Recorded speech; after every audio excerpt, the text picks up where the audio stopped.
Game என்னன்னா செத்த லைனுக்கு வெளியே வரவங்க நின்றுட்டு இந்த ஸ்டிக்குடைய எட்டு மட்டும் தான் ஹோல்ட் பண்ணணும். ஹோல்ட் பண்ணி அதுவும் ஒன் டைம் ஒரே ஒரு டைம் செகண்ட் டம்ளர் 30 செகண்ட்ஸ்ல 5 பால்ஸ் இந்த ரவுண்ட்ல போடணும்.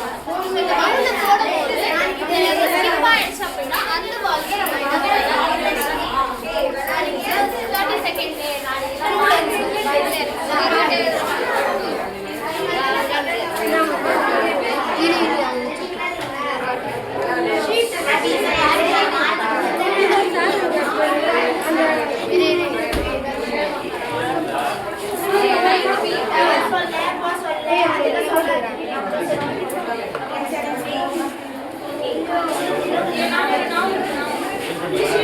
முடிக்க